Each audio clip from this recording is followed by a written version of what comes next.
Live from Bloomberg's world headquarters in New York, I'm Isabel Lee. And I'm Katie Greifeld. Welcome to Bloomberg Crypto. It's a look at the people, the transactions, and technology shaping the world of decentralized finance. Here's what's at stake today. In just a moment, we will be joined by former New York Governor Andrew Cuomo.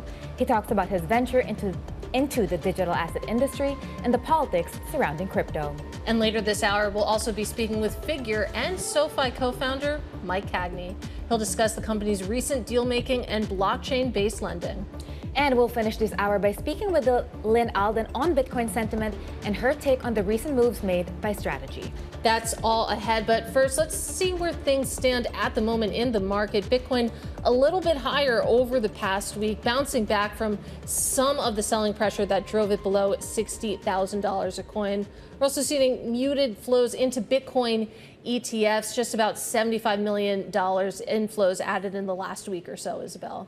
And I'm looking at Michael Saylor's Strategy, which sold $216 million of Bitcoin last week. So this is the company's third sale ever. And Strategy clearly is moving towards a more flexible approach in which Bitcoin becomes another source of liquidity alongside equity and debt markets. Well, let's keep the conversation going now with Andrew Cuomo, who's starting a second act, helping cryptocurrency exchange operator OKX and the owner of the New York Stock Exchange build a new business merging digital and traditional finance markets. Now, part of the plan would be to allow overseas users to trade tokenized U.S. equities, and I'm pleased to say that joining us now live is former New York Governor Andrew Cuomo himself.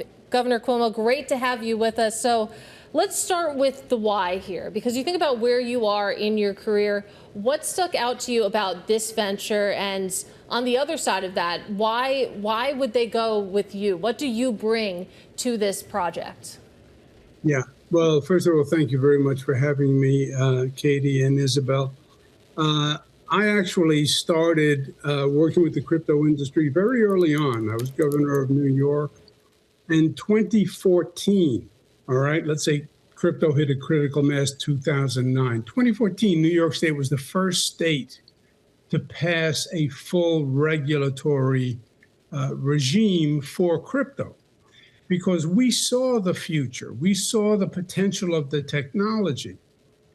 And we wanted that technology in New York. We wanted those companies in New York. So we put forth a full regulatory requirement and started what's become known as the BIT license in New York. The United States is still trying to work through that. But I've always believed that the technology is going to revolutionize the financial system for the better, faster, more efficient, more access, 24/7, better for the consumer and better for the economy. And what this joint venture says is a couple of things, and exciting things. Number one, the long-term vision for the joint venture is tokenized equities through ICE. ICE is the second largest exchange globally, largest in the United States. ICE owns New York Stock Exchange. And this would be literally tokenized equities through the New York Stock Exchange, not synthetic, not wrapped, not some convoluted mechanism. You would own a share as a token with all the rights that go therewith. Short, that's the long-term goal. Midterm goal, we're going to establish an FCM and a broker-dealer. Short term, we already started. OKX listed the ICE oil perpetuals. So that is exciting in and of itself. It also says to me, all this talk about traditional finance opposes the technology. You can't oppose technological advancements. Since the ticker tape, since electronic trading, it is going to happen. You can't put that back in the box. And there has been conflict, right? Traditional finance people are worried about the change, worried about the disruption, as they should be. But what this says is you have OKX, who is a global leader in financial technology, and ICE and New York Stock Exchange. Right. You put those two forces together, as a biased New Yorker, New York Stock Exchange is the icon internationally for finance and trust and credibility. New York Stock Exchange, the origins are 234 years old. Right. The country is only 250 years old. So the coming together of those two entities really shows there is no conflict. We're in the collaborate, complement stage. Well, Governor, I hear what you're saying, especially when you think about, the legacy that the New York Stock Exchange has here. But as you said, the goal here is tokenized equities. And, you have to wonder, you think about what's being built already at Coinbase, Robinhood, Kraken, some of the ambitions that they have when it comes to tokenized equities. What do you think is, going to differentiate what you're doing at OKX and ICE, that joint venture that isn't already being done? Yeah, well, there are wrapped securities. There are synthetic securities. But the real goal, if you want to talk about true tokenization, right, and everybody uses that word, we're going to tokenize securities, tokenize real estate, tokenize equities, not in a wrapped synthetic form. A token represents a share of stock from the New York Stock Exchange. You have full voting rights. You have dividend rights. You are a stock owner. That would then make the New York Stock Exchange first directly accessible, get rid of a lot of intermediaries, 24/7 globally. Just think about that. Think about the capital flow that would go into the stock exchange. It would revolutionize the business. Now, I say it's a long-term goal because we have to get regulatory approvals, and the United States is still working through its regulatory regime. Frankly, I think it's taken much too long. As I said, we did it in New York 2014. This is 12 years later. They still haven't passed meaningful legislation. That's the long-term goal, but that's where we're headed with medium-term goals, short-term goals in the meantime.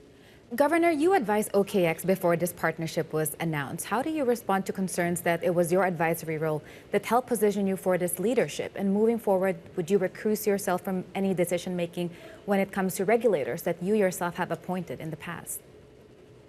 Yeah, there are no regulators that we're dealing with that I had anything to do in appointing. These are basically federal regulators that we are dealing with. I was the federal housing secretary under Bill Clinton, but this is a totally different administration, obviously, than the Clinton administration. And none of the state regulators I appointed. What about the fact that you advised OKX before this partnership? Many have talked, it's widely regulated. How would you discuss that? And if you can talk about how you were compensated when you were an OKX advisor. Yeah, I worked with OKX 23, 24, 25, gave them advice, legal counsel, strategic counsel, because as I said, I've been interested in this area for a long time. And OKX, in my opinion, is not only a leading company, but factually internationally. But I got to know the owner, Star Chu, who is brilliant. And I don't use that word often. He is brilliant at this. And he has a tremendous product. And he has a tremendous grasp of technology. And I believe he is going to be a pioneer in developing the new financial technology that's going to drive us into the future. So I'm excited about that. You then put that together with ICE, one of the largest exchanges on the globe, with the New York Stock Exchange. That is TNT. Mm-hmm. That is dynamite, right? And it really is going to explode, pardon the pun, the potential of this industry. And I do want to zoom out and talk a little bit about, the broader crypto regulatory picture outside of what you're doing with OKX and ICE, because, you think about yourself as a former Democratic leader, and then you think about what's going on in the Senate. The Democrats in the Senate are pretty much at this point the main obstacle to finally passing the Clarity Act here. I mean, what would you tell them about some of the lingering concerns that they have when it comes to this crypto legislation? Yeah. I think the first point is you don't want to make this partisan. You don't want to blame Democrats. You don't want to blame Republicans, because that is the problem. Pointing fingers doesn't work, especially in this federal government right now with the balkanization that we have. Democrats have concerns. They want consumer protections. They should have them. They want to make sure that AML, KYC is all in place. That should be in place. So I wouldn't say that the Democrats are the obstacle. I think they are going to have to work through issues, but I think they have to do it quickly. Look, government has often lagged behind changes in the market. Always, credit default swaps, electronic trading. Government was 9-10 years in making rules that governed what the market had already done. But this is an extraordinarily long period of time. 2009 crypto takes off. We still don't have the rules in place. The so-called Clarity Act, which is aptly named, which would provide clarity, because what the companies are saying is, tell me the rules, tell me the regulations. I need a referee. Just tell me where the lines are on the field and what I can do and what I can't do. Right.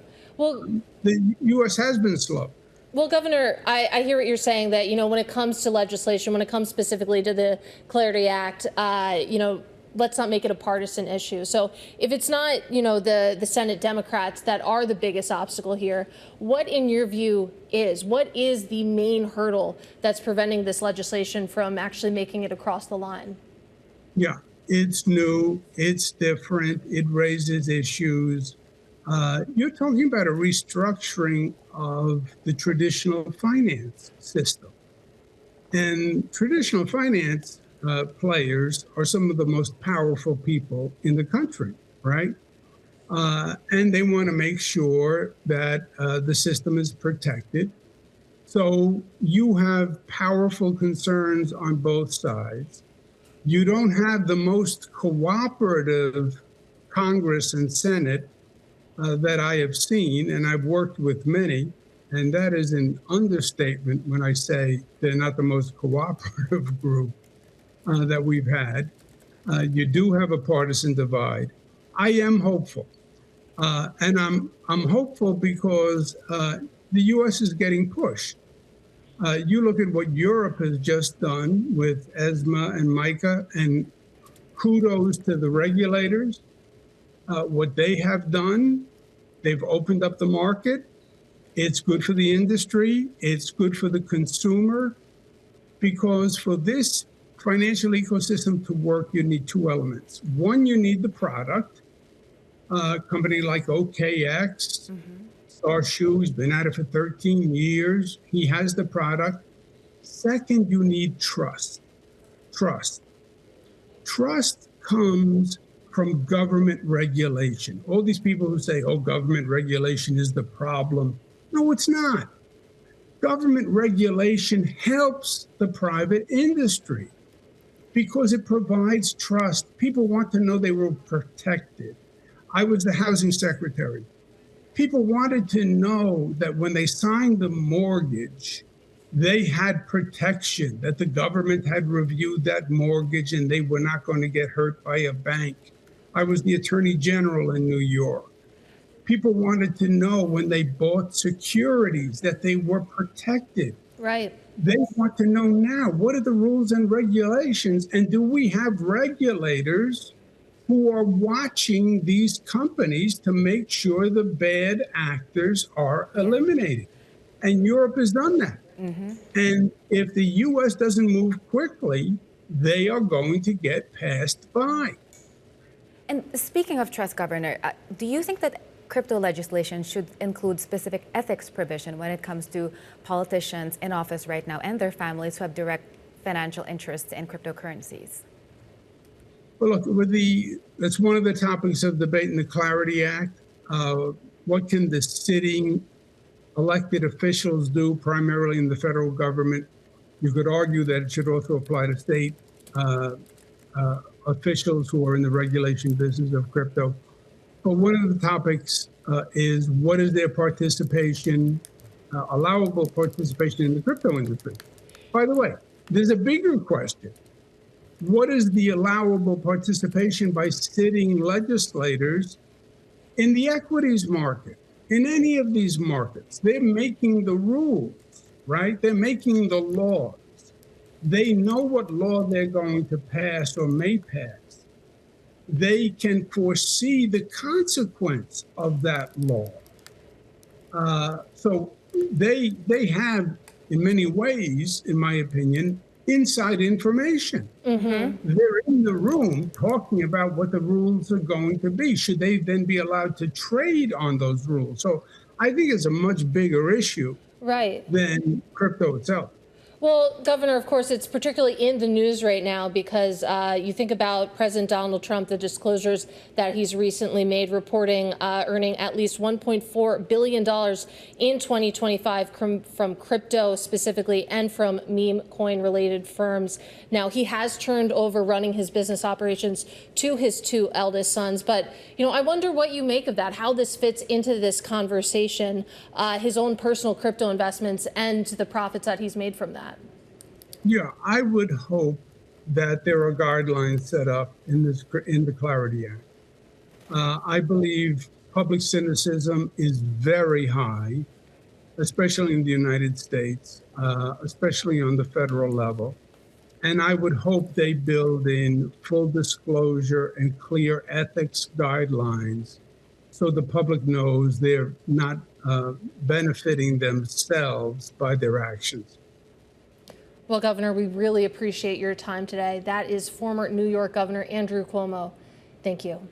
Now, coming up, Robinhood's Vlad Tenev talks about the platform's entry into perpetual futures to capitalize on around-the-clock trading, that is. And to access all of the latest data and news on crypto, check out CRYP Go on the terminal.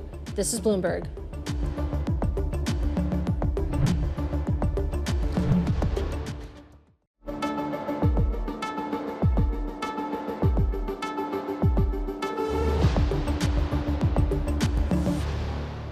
Welcome back to Bloomberg Crypto. Last week, Robinhood rolled out perpetual futures tied to commodities, ETFs, and currencies in Europe, all to capitalize on the rise in around-the-clock trading. Yesterday, I spoke with Robinhood CEO Vlad Tenev about that move. Certainly, the technology to do this exists. We have it live in Europe, both to retail consumers and institutional through our Bitstamp exchange offering. I think in the US it's coming too. The administration has signaled a willingness to innovate, and these products, these perpetual futures products, have benefits. Like, they are a very capital efficient way to get leveraged exposure to commodities, to crypto, to all kinds of different assets without worrying about the complexities of managing expiration or rolling. So I think it's going to happen, and you should expect that we make all of our global products available in the U.S. and in all other jurisdictions where they're permissible. That was Robinhood CEO Vlad Tenev. And to discuss this further, let's bring in Bloomberg senior crypto editor Ana Herrera. Thank you, Ana, for joining us. It's always a pleasure. This is a great story that you've had. They launched their perps in Europe last week. Talk to us about how it seems like we're seeing a lot of brokers and TradFi bringing crypto more into their ecosystem. It feels like the past year we've seen the other way, but now we're seeing the reverse. Yeah, so crypto has always, Robinhood has always been quite active in crypto, right? They were one of the first traditional brokers, if you will, traditional for a fintech to get into crypto. And now they're moving into perps. So it's bringing normal asset classes to crypto investors. And part of it is because, we've seen crypto a bit slumping over the past year. And so we've had traditional crypto investors want to diversify into other asset classes, and also just retail traders. As Vlad was saying in the interview, it's an efficient way for crypto investor and retail investors to get into assets like oil and so get exposure. We saw when the war broke out, the Iran war, that people were going on hyperliquid and trying to bet because the market was closed. So part of it is also a way to get exposure to some of these assets 24/7, which is another interesting characteristic that crypto is bringing to traditional markets. Right. Well, you touched on something that I've been wondering about, and that is who this is for. You mentioned crypto traders, you mentioned retail investors. Is that where people think it's going to go, mostly to retail, or is there an institutional use case for perps as well? So we've seen sort of bigger players look at perps for institutions, but with crypto, we always have to be wary when we're talking about institutions because it's not the size of institutions we imagine in traditional markets. It's always a bit smaller, right? But we're also seeing, mostly in this case, Robinhood is known for being a broker for retail investors. So it will predominantly be for that, I think, in this instance. You did mention that perp surged in popularity during the Iran war. I remember in our team, we would check it over the weekend to see the movement of oil and gold and others. Crypto, meanwhile, has been a little subdued, especially when it comes to Bitcoin. How do you look at the balance between those two? I know they're not really apples and apples. They're more apples and oranges. But then is perps eventually maybe going to attract some of the traders and investors who used to be interested in crypto? I think we are seeing that, right? Obviously, retail tends to follow, big returns, and crypto has not done well over the past year. And so, well, not year, since October. And so perhaps they are looking at other investments and ones that they've not had access to. So you would see, as I said, when the war started, people were moving and trying to invest into oil, and they were going on platforms like Hyperliquid. Obviously, in that case, it would be retail investors because firms that trade oil would wait for Monday and trade the actual contracts and futures on oil. But it is interesting to see. It's a way to get a bit more diversified if you're a retail investor, I would imagine. And Anna, we have about a minute left here, but talk to us about the Robinhood specific story here, because as we mentioned, this is the perps rollout in Europe. As I understand it, they do have plans to launch crypto in the UK soon. So it's interesting that, we saw perps come before crypto, at least when it comes to the UK. So last week, this was part of a broad suite of announcements that they made. That we highlighted the perps in Europe because that sort of follows the perps trend, but they also said they would expand their tokenized equities offering. They also got into DeFi, which is quite interesting because, it would bring mainstream retail investors into DeFi. They offered a product in the US for customers to essentially get 7% on their dollars. They allow for customers to buy a stablecoin and then deposit that stablecoin and through Robinhood get into a decentralized lending protocol, which is called Morpho, and through that then earn yield. So that would be another thing that they're getting into, which perhaps is not that normal for a mainstream broker, is quite innovative. All right, Anna, great to get some time with you. That is Bloomberg's senior crypto editor, Anna Herrera. Now, coming up next, the race is on for fintech firms to offer more blockchain-enabled products. Mike Cagney, he is co-founder of Figure. He joins us next to share details on his company's latest acquisition and how Figure is financing some $25 billion of loans. This is Bloomberg.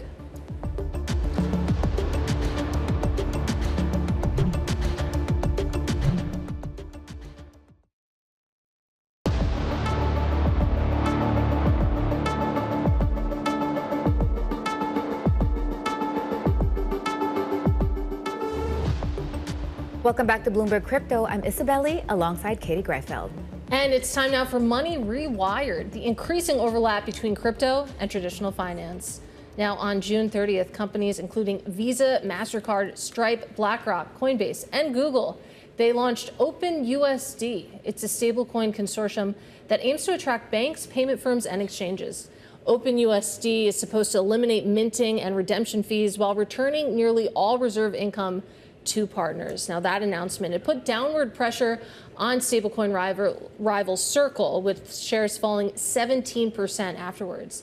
Dee Sharawat with Bloomberg Intelligence has been following this. He joins us now. And Dee, give us some context here, because as you've pointed out, this feels very similar to Facebook's Libra project back in 2019. That ultimately collapsed here. So what's different this time around?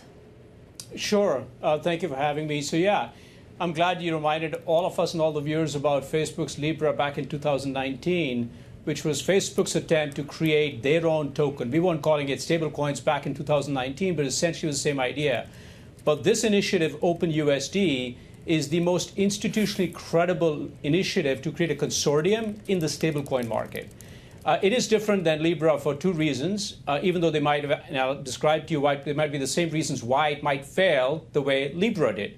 But the two differences are, one is regulatory environment. Back in 2019, the Treasury and the central bank, the Fed, were actively against the idea of privately issued instrument, which was like a stable coin, which was Facebook's Libra back then. Now, very different environment. We've got the Genius Act passed last year. We've got a stablecoin regulated framework in the United States approved by Congress and being implemented by the SEC. So the environment is quite different. Second is the mechanism. Back then, with Facebook's Libra, Facebook was the controlling entity. It was a private blockchain on which it ran. It was basically governed and led by Facebook. Yes, there were a consortium of players, but it basically was run by Facebook.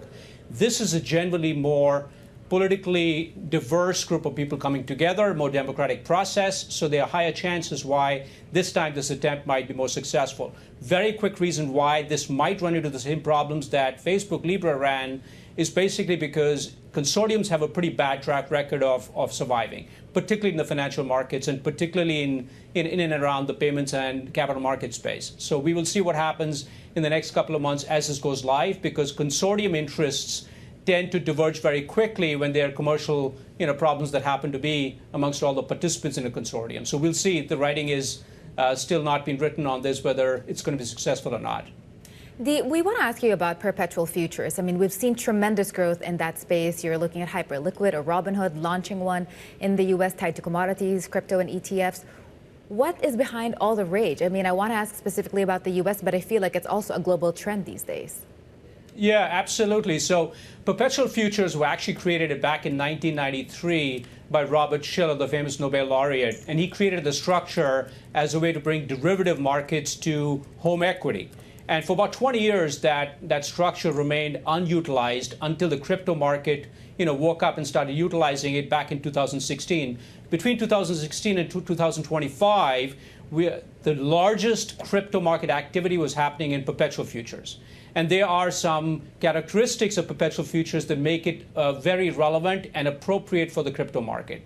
Until literally about a month and a half ago, the CFTC was not allowing perpetual futures to be traded in the U.S. That all changed when Chairman Mike Selig basically said we are allowing BTC Perp from Kalshi to be introduced in the U.S. Last 1 month, there's been massive activity there. So I think it's basically been regulatory approval and a very open-minded environment to bring in perpetual futures on, onto the U.S. market. And that's what's driven, the quick run-up.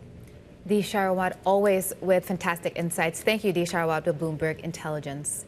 Staying with fintech, money managers are growing more and more interested in finding ways to extend financing to smaller real estate entrepreneurs. One example is Figure's recent acquisition of Kiavi, a deal valued at $171 million. Kiavi is a lender to home flippers and smaller landlords. So Figure, which was founded in 2018 by former SoFi CEO Mike Cagney, says it's already the biggest non-bank home equity lender in the U.S., financing some $25 billion of loans on its blockchain-based platform.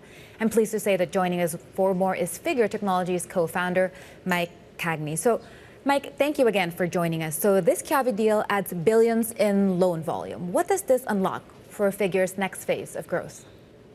Yeah, so if you think about the success that Figure's had in the home equity market, we've really used the blockchain to capture three values. We've gotten transactional benefit, so reducing audit and QC expenses, reducing warehouse pledging time.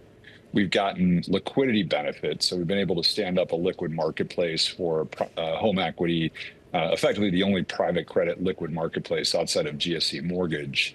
And then we have DeFi benefit on the financing side in terms of our ability to finance at rates lower than the wholesale capital markets and across a more diversified funding base. So the Kiavi acquisition fits naturally into this. So they're going to be able to leverage all three of those value props we've been able to unlock, very synergistic. In particular, really helps build out what we're doing in Connect, which is the marketplace. So expanding the asset class into first lien, which we were doing organically already at Figure. But obviously it brings a significant amount of volume that comes back onto the platform. So do you think that Figure Connect could become a major alternative to traditional lending infrastructure? I mean, what scale are you targeting? Yeah, I think Figure Connect is going to end up being a predominant source of liquidity and takeout for mortgage originators for both traditional non-conforming product, but also for conforming product that originators opt to use Connect in lieu of using Fannie Mae or Freddie Mac. So Connect is really a direct competition to the GSEs in terms of providing certainty of both liquidity and pricing to mortgage originators through forward contracts. And so, Mike, I'd love to hear, how you're thinking about your company, because, you've said that when you think about the ABS deals that you've signed this year, 10th, you've recently announced here, that you've said that puts you ahead of the likes of Wells Fargo, also Bank of America, when it comes to the dollar value of securitization. So do you think of yourself as a securitization shop that uses blockchain, or perhaps the other way around? So we think of ourselves as the blockchain capital market, and certainly I think we're the largest programmatic asset-backed securitization issuer right now. As you said, we're ahead of most of the large banks, behind J.P. Morgan. I always feel that's why the B of A analyst doesn't like our stock, because we beat him so much on the yield league tables here. But the key is we're getting efficiency. Now we have to be pragmatic, because we rely very heavily on DeFi from a financing standpoint in lieu of our traditional warehousing. So, in general, we can finance loans on Morpho, for example, cheaper than we can through Goldman Sachs wholesale warehousing. But we have to be pragmatic about how much capital is there, right? Right now, there isn't an enormous amount of capital in blockchain. We tend to think of things very myopic within the blockchain ecosystem. If I go to the largest DeFi protocols right now, they might have $6 or $7 billion of stablecoin locked, which sounds like a lot in the crypto universe. But the reality is, when we're upwards of $2 billion a month of new assets on chain, it's not a lot. We can exhaust that capital pretty quickly. So the bigger existential problem that we're thinking about is, how do we get TradFi dollars over into DeFi? And that's really one of the key focus points that we're going to have over the next couple of quarters. What about you considering sponsoring a new SPAC to acquire companies and dual list them on Figure's open marketplace? A skeptic would say this is circular. What's a genuine value creation versus just network effect engineering or something to that effect? Yeah, I think one of the things we always have to consider is, does it make sense to just do a direct transaction like we did with Kiavi? And in that circumstance, it clearly did. That was better than going through the SPAC route. I think there is an opportunity for a SPAC. I don't think we have immediate plans to do one, but there's an opportunity to bring a business onto the blockchain where we can really transform the economics of that business. So what Figure's been able to do is we operate north of a 50% margin while growing 100% year over year. It's a very rare thing for a public company to be able to do that. I think there's maybe 3 in the S&P that have those kind of numbers. And part of why we've been able to capture that margin is because of this efficiency we get out of blockchain, in particular being first mover. But again, we have to be pragmatic about how much capital is there. And that's one of the key focus points that we have is getting the $500 billion asset-backed commercial paper market onto DeFi, or the $1.6 trillion money market mutual fund market onto DeFi. Those are things that can and should happen, but they haven't yet. And so, until that happens, there just has to be, some pragmatism about how much capital is there to unlock. All right, Mike, that's a good place to leave it. Really appreciate you joining us. That is Figure co-founder and executive chairman, Mike Cagney. Now, coming up next, Mike Belshe from BitGo joins us on his firm's restructuring and plans to stand out in a crowded crypto exchange market. This is Bloomberg.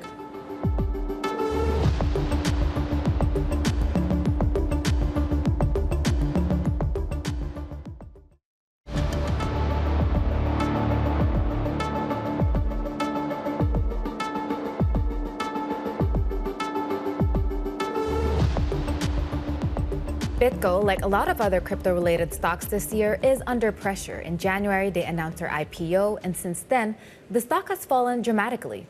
BitGo was in the news again last week after reducing its workforce by roughly 15%. The CEO, Mike Belshe, is saying, quote, "We need to be sharper, more focused, and concentrate our people and energy on the areas that matter most: security, trading, stablecoins, settlement, and AI-powered infrastructure."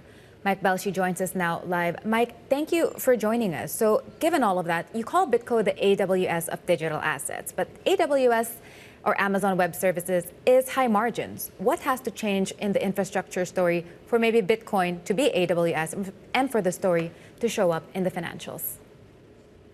Well, thanks for having me on. The entire digital asset industry is growing and has been growing over the last 15 years. It's the newest asset class that I think we have, and it does take time to build all of this. And by the way, remember, the previous 4 years had a regulatory landscape where the administration was actively fighting the industry. So even just in the last 18 months, we've seen tremendous growth. I mean, look across the traditional firms that are now squarely in on digital assets, from BlackRock to Fidelity to Citigroup to Morgan Stanley. Every single one of it. Vanguard just announced today that they're finally coming in as well. Like, everyone recognizes that this asset class is first class, should be first class. And then now we're finally building those, just starting within the last 12 months. So look, in the center of all of this, the things that BitGo's been building for over 12 years now is, how do you do this securely? How do you do this with a strong regulatory footprint? How do you do it out of an OCC nationally chartered bank? So the types of things that BitGo's focused on is right in the center of what every single one of those firms needs. And absolutely, we see tremendous growth. Very excited to see tokenized equities finally taking a strong root in digital assets. Previously, that was kind of not even a discussion that regulators were willing to have. It's nice to have regulators that are open to how do we build better markets in America. Yeah, certainly a lot of enthusiasm around tokenized equities right now. But I do want to go back to that recent announcement when it comes to that 15% workforce reduction that you announced. There was an interesting note from a KBW analyst who basically said that this move, it could suggest a more cautious view on crypto conditions overall. Is that a fair extrapolation to make, Mike? No, I wouldn't say so. Look, if this industry is known for one thing, it's known for volatility. And we have a responsibility to our shareholders to grow the business kind of in an up and to the right type of manner. Well, you've got a volatile business that goes up and down, market that goes up and down, kind of somewhat randomly and all over the place. So the net result is, like, how do you manage that growth? How do you make sure that you're always poised to capture it as we're on the upswing, and then also make sure that you're effectively positioned when things are not as good? So look, I mean, I think you can look at the market and people can see where things are. We're a public company. You can see how we're performing. I think this is all about responsible management. My heart does go out to everyone that was affected. Never like to do these types of things, of course, but I do think it's necessary. And then I don't want to blame AI. There's too much blame. I do think, as you think about your workforce and you craft, how do you build a great business? The big part of it is, how do you accumulate the top talent that's able to get the most done? And there is a change that's happening right now. So we hired a lot of people in the last 18 months, and some of them are better at using the tools of the age than others. And yes, we need the most productive engineers. We need most productive talent across the company. So yeah, it's about focus. It's about making sure that we can accomplish everything we're trying to accomplish. And of course, AI tools, some people are really good at it and just like running to the end zone, and others, are not quite there yet. So of course, we're refining our talent pool to make sure that we are as strong of a company as we can be. And we have to ask you, of course, about concerns surrounding quantum. So you've recently demonstrated quantum-resistant security for crypto custody. Is this something customers have asked of you, or is this something that you're just trying to build one that is risk decades away? A lot of digital assets over the last 12 years is education of, like, hey, what is this? What is hashing? Wait, what's it backed by? I don't understand this new technology. And the quantum computer is one of the latest fear factors that's come onto the scene, in particular from traditional finance. Traditional finance has mostly been on the sidelines up until the last 12 months. And now all of a sudden they're looking at digital assets and they're trying to understand, like, wait a minute, is this thing going to be safe? So let me make it very clear. Quantum computing is not an immediate threat, even a near-term threat to digital assets at all. However, I do believe it's our responsibility, those of us in the industry, to make sure that we quell the fears. And so we are actively working. We've got a product coming for quantum resistance within BitGo's own Bitcoin wallets. There's a lot you can do here in terms of, most coins at rest are not at risk at all, even if a quantum computer showed up tomorrow. And we're making sure that we're employing that. On the Ethereum side, we demonstrated with a partner, Silence Laboratories, about 2 months ago, the first quantum resistant on-chain transaction we did on the Ethereum network. The technology is here. It takes time to assemble it and roll it out. If a quantum computer were to show up tomorrow, we are absolutely ready for it. I'm not worried about it. There's a lot of details to be done here, but yeah, mostly want to make sure that people know that the folks in the space are actively working on this problem, and it'll be okay. All right, Mike, got to leave it there. Great to get some time with you. That is Mike Belshe. He is the CEO of BitGo. Now coming up, Lynn Alden joins us on Bitcoin sentiment, Michael Saylor's strategy, and more. This is Bloomberg.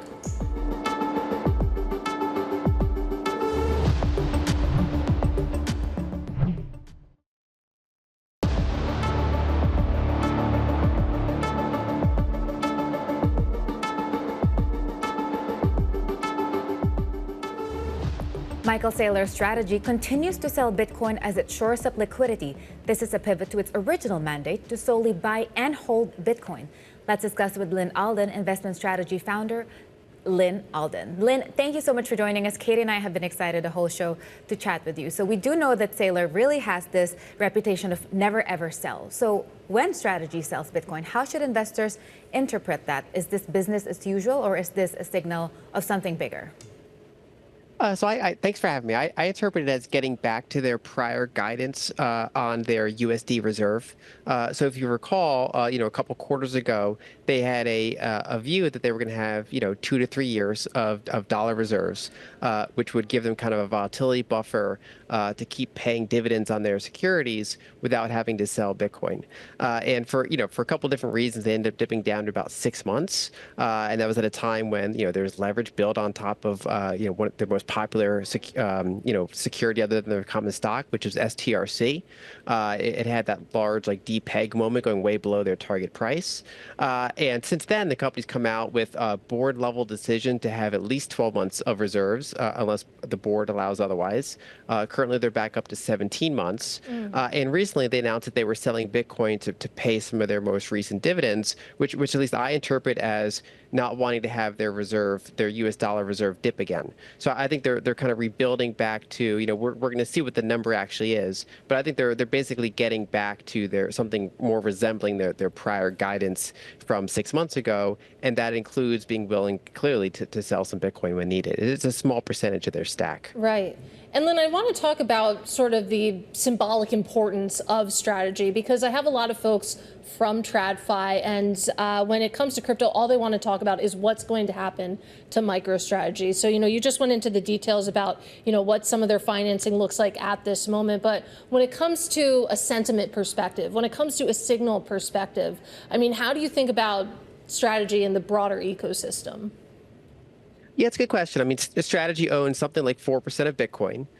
So it's large, it's large in and of itself. I wouldn't call it systemic, but it's large. The chairman obviously is, extremely well known in the space, and he's well known outside of the space to a significant degree. So the combination of the social reach with the scale involved, it's a very large levered Bitcoin entity. So it's obviously a massive bellwether for the space. So when they're having problems with their securities or deviating from their guidance or deviating from their expectations, I think it's right for investors to pay attention to that and be concerned about that. They've shifted their model toward more of a bend not break model, meaning that very adverse scenarios tend to cause them issues. Obviously, they can, their securities can run into issues. They can bleed out Bitcoin. They can end up selling Bitcoin for less than they bought it. There's a bunch of things that can happen to them. But but they generally don't have like a catastrophic failure mode other than extremely adverse scenarios. And so that's kind of the message I think I would lead to outside investors, that when they're running into issues, it makes, Bitcoin's in a bear market. It makes sense that the big levered Bitcoin entities also having even more troubles, much like how they generally outperform on the upside. But yeah, I do think it makes sense, at least to some extent, to monitor strategy for the space, even though I wouldn't say it's indicative of the entire space. And we have around 1 minute left with you. We wish we had more time, but in your June newsletter, you introduced Orange Juice, which is a company combining cash flowing businesses with a Bitcoin Treasury position as the anti-strategy. Can you tell us more about that? Should Treasury companies have been like that from the beginning? Well, it's a good question. I wouldn't call it an anti-strategy. It's just a different model than strategy. It's not a pure play or close to a pure play like the pure Bitcoin treasuries are. We have a view that cash flow combined with a treasury strategy, a Bitcoin treasury strategy, creates that more permanent capital. Instead of having to constantly issue securities, you have more optional security issuance on top of that more operational foundation. All right, Lynn, unfortunately, we have to leave it there. Hope to have you back again soon for a longer conversation. That is Lynn Alden. And that's all for Bloomberg Crypto. We'll see you next week. This is Bloomberg.